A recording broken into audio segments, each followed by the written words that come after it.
abadi atau yang sementara? Pilih yang abadi apa sementara?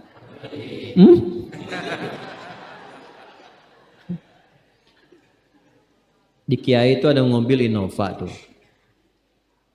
Siapa yang besok memilih tidak sholat subuh? Pilihannya pilih Innova atau pilih sholat subuh? Yakin? Kalau saya pilih Innova dipakai untuk mengantarkan sholat subuh. Nah, itu lebih bagus. Ya. Jangan dipotong sampai situ ya. Ya bisa aja kita pilih Avanza, bisa pilih Ferrari, bisa pilih Pajero ya. Awas yang punya mobil Innova, Anda potong royalti kena. Paham? Abbas itu begitu. Anak saya mesti dipanggil di akhirat dan semua penduduk langit dan bumi menyimak itu semua. Diviralkannya di akhirat.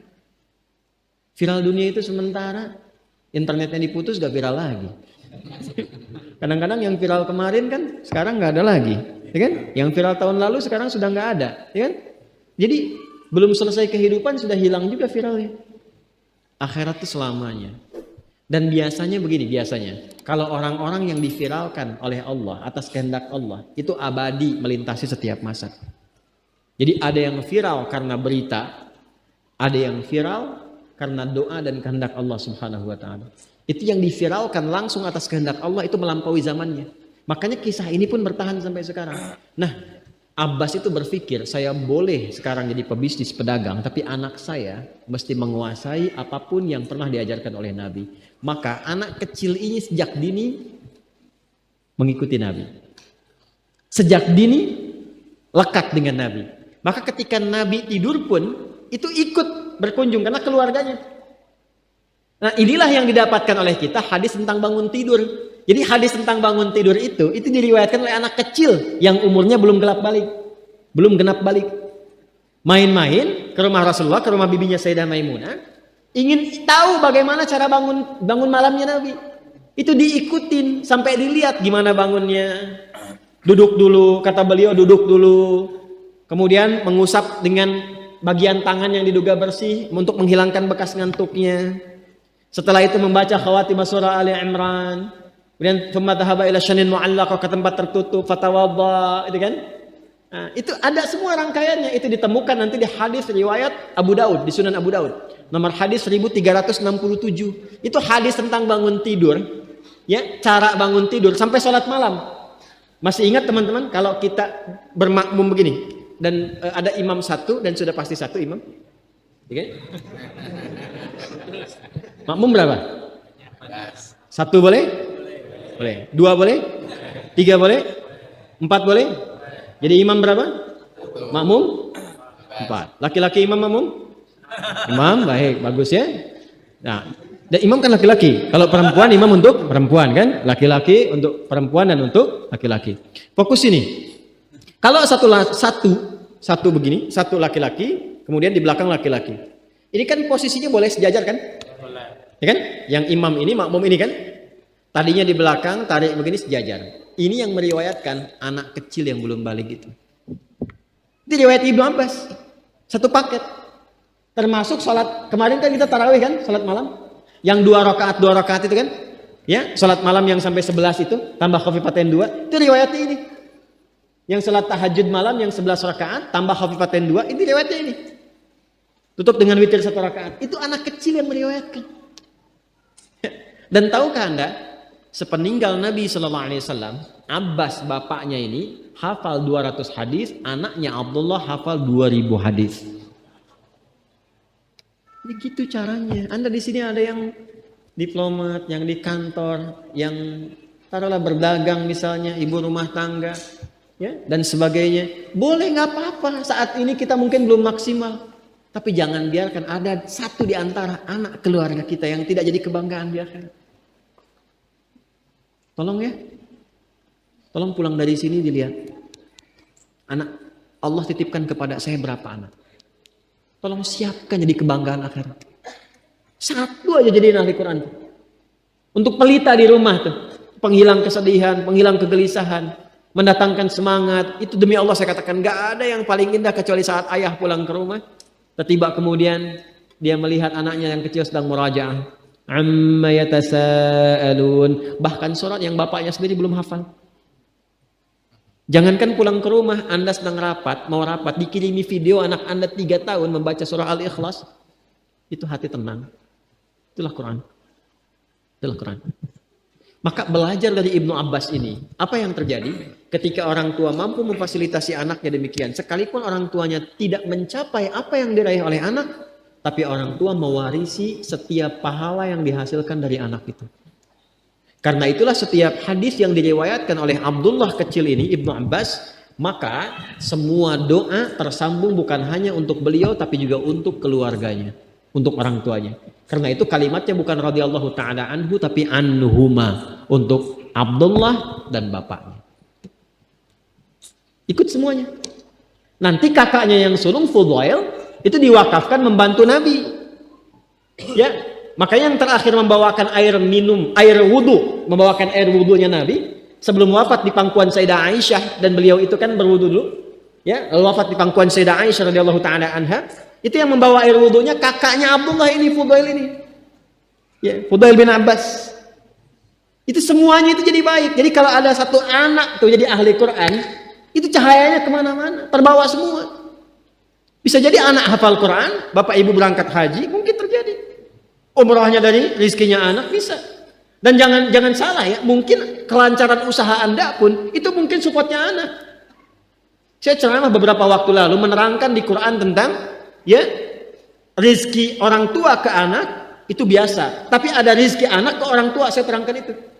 Setelah saya selesai, saya pamit, ada orang tua datang, salah seorang mengatakan, Ustaz, benar yang Ustaz sampaikan itu? Bukan, Quran yang sampaikan. Usaha saya menjadi lebih lancar ketika anak justru didekatkan dengan Al-Quran. Padahal awalnya penyesuaian dulu, penyesuaian. Tapi setelah itu cahaya hadir. Tapi prinsipnya, belajar dari sini, kita tidak hanya ngaji isi tafsirnya. Tapi proses membentuk itu tuh seperti apa? Maka belajar dari kisah ini, karena nggak mudah. Ya, kadang mesti berkorban. Karena itu Abbas membersihkan dulu dari ribanya. Pekerjaan dibersihkan dulu dari apa yang Allah nggak suka. Ya, lalu yang halal dikumpulkan, dibawa ke rumah, dimasak oleh istri, dimakan oleh anak. Kan? Dari situ kemudian jadi energi. Ada lompatan-lompatan pengetahuan, dibuka pengetahuannya. Niat diperbaiki. Itu banyak yang seperti itu. Nah, jadi kesimpulannya, saya ingin sampaikan bahwa pertama, Allah menyayangi kita. Maka segera respon dan tangkap rasa sayang ini dengan ketaatan kepadanya. Satu itu. Yang kedua, pancarkan cahaya taat itu sekalipun pada pelaku maksiat. Sekalipun pada orang-orang yang belum beriman kepada Allah Subhanahu wa taala. Maka bergaul dengan mereka. Pancarkan akhlak mulia, pancarkan kebaikan, rasa tolong menolong, tenggang rasa, tepat selira, toleransi dalam konteks yang benar. Pancarkan itu semua. Supaya mereka pun mendapatkan kesempatan yang sama untuk merasakan cahaya iman. 3, belajar dari rawi periwayat tentang tafsir ayat ini. Abdullah bin Abbas radhiyallahu taala anhuma. Sesibuk apapun Anda, mesti ada perwakilan anggota keluarga yang menjadi kebanggaan di hadapan Allah Subhanahu wa taala. Kalau Anda merasa belum berumah tangga, anak kan jadi anak. Jadi baiklah sekarang untuk orang tua. Ya. Ini bagian terakhirnya. Kemudian saya akhiri supaya kita bisa memulai pekan selanjutnya ke ayat 22. Alladzi khalaqakum walladzina min qablikum. Ini bagian terakhir, tersisa 5 menit untuk saya tutup. Sembah aku, kata Allah, supaya kalian jadi lebih baik. Karena aku penciptamu. Dan aku mencipta bukan hanya engkau, tapi orang-orang sebelum engkau. Biasanya terjemah sampai situ saja. Pemaknaannya sampai situ. Hai semua manusia, beribadahlah kepada Allah, esakan Allah Subhanahu wa taala yang telah menciptamu dan mencipta orang-orang sebelum kamu supaya kalian bertakwa. Nah, saya ingin detilkan sedikit teman-teman sekalian. Walladzina min qablikum itu bukan hanya menerangkan orang generasi sebelumnya. Bukan hanya sebagai pembuka.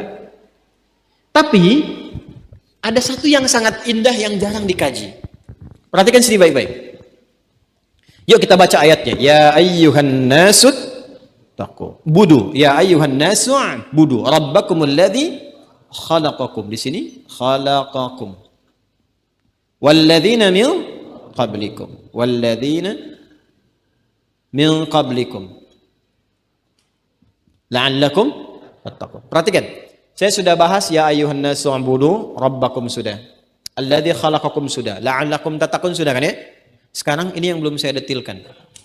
Walladzina min qablikum. Dan semua generasi manusia yang pernah hidup sebelum kalian. Fokus baik-baik. Fokus baik-baik. Ayat ini untuk umat Nabi Muhammad di era beliau hidup saja atau sampai kehidupan manusia berakhir. Saya ulangi. Al-Baqarah ayat 21 ini untuk umat di masa Nabi Muhammad saja, artinya di era Nabi hidup, atau terus berlangsung sampai kehidupan berakhir? Terus berlangsung. Artinya ayat ini pun berlaku untuk kita ya. Baik. Sekarang begini cara memahaminya. Kita ada di sini nih kita. Sebelum kita ada generasi? Ada generasi sebelum kita. Saya bawa terus ke 15 abad ke era Nabi Muhammad SAW. Ya? Awas, hati-hati. Sebelum Nabi Muhammad ada manusia, ada generasi? Ada. Terus sampai ke Nabi Adam alaihissalam. Fokus baik-baik. Ini maknanya dalam sekali. Satu, ada makna tauhid.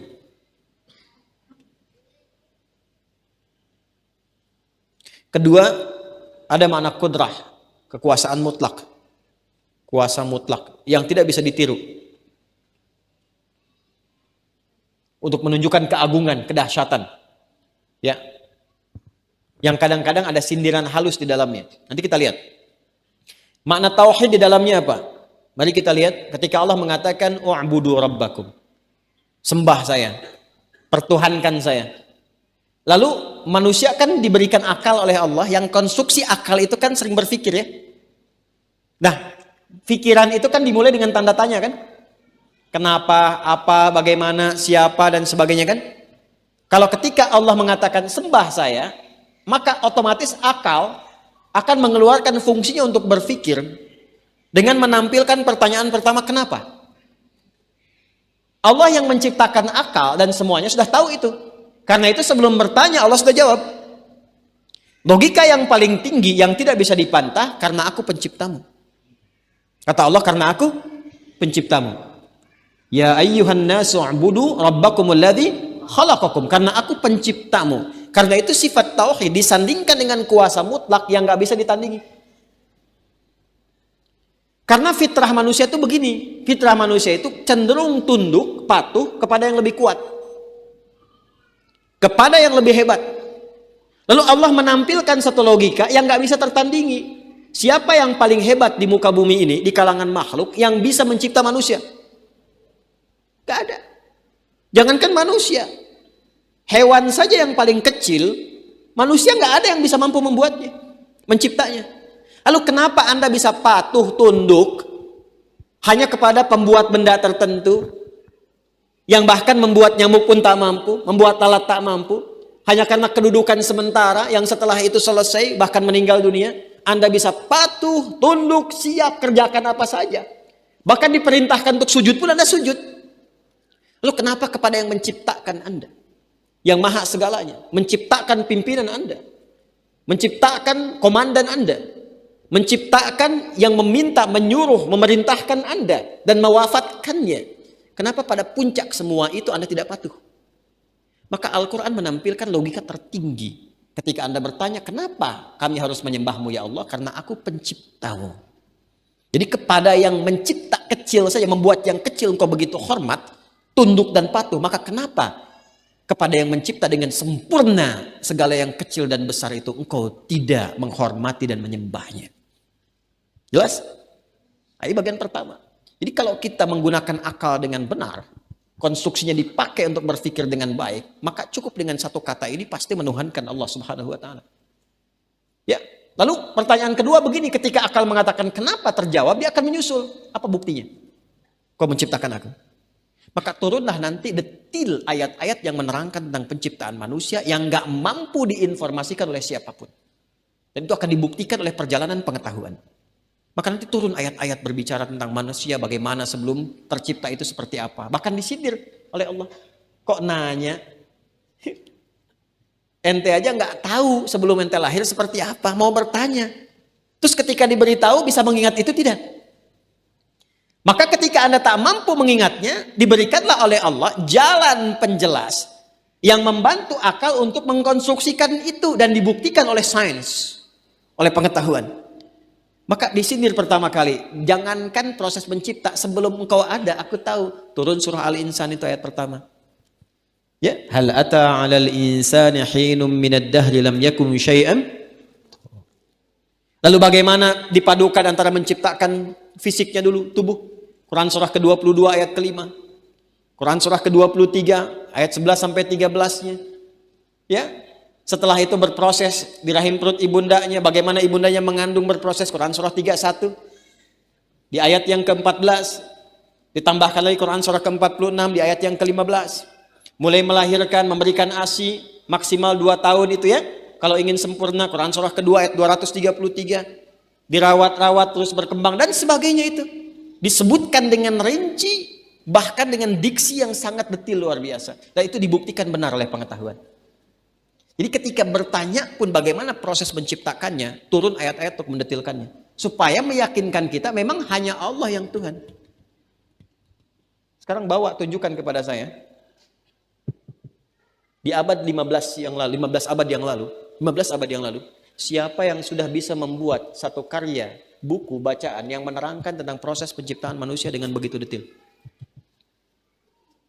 Kitab mana, termasuk kitab yang disucikan, kitab mana, kitab suci mana yang menceritakan penciptaan manusia dengan begitu detil? Bandingkan dengan Quran. Dan dahsyatnya, Quran memperkenankan ayat-ayatnya untuk diteliti, diriset, dan dibuktikan. Kitab mana di muka bumi ini yang menantang supaya isi kitabnya diuji kebenarannya? Gak ada. Quran justru menantang, uji kalau nggak percaya. Sampai ke titik itu loh Pak, Ibu. Sampai ke titik itu. Itu objektif sekali kan, ilmiah sekali. Diterangkan begini, nggak percaya, uji. Kalau masih nuduh, datangkan yang semisalnya. Kalau masih nuduh juga, keterlaluan. Sudah nggak punya bukti, nggak bisa datangkan. Sudah yakin dengan kebenaran, tapi masih nuduh. Itu kurang kerjaan. Ya kan? Biasanya orang kalau sudah nggak punya argumentasi, nuduh. Biasanya begitu. Nah, makanya la raiba fi dzalikal kitabu la raiba fi. Raib itu meragukan sambil nuduh. Tapi lucunya nggak punya bukti, ya, nggak punya kekuatan berargumentasi, menuduh. Makanya ditantang. Di ayat 23 nanti tantangannya akan muncul sampai 24. Sabar ya, masih 21. Ya. Nah ini. Nah, kemudian yang paling menarik adalah ini. Muncul kalimat ini. Kalau kita manusia sampai sini mungkin cukup. Ini indahnya diksi Al-Quran. Saya tanya begini ya. Tanya begini. Apa lawannya kurang? Halo? Lawan kurang itu lebih kan? Baik. Lebih itu sama dengan tambah kan? Baik. Makanya di matematika ada tambah, ada kurang. Ya kan? Kalau di hitungan prediksi ada kurang lebih kan? Ada tambah, ada kurang. Baik, sekarang perhatikan. Logika manusia, lawannya tambah itu kurang. Tapi diksi yang Allah sampaikan di Al-Quran tidak begitu. La in syakartum wa la in kafartum inna adzabi syadid. Kalau kalian bersyukur, aku tambah. Tapi kalau kalian kufur, Allah tidak katakan aku kurangi.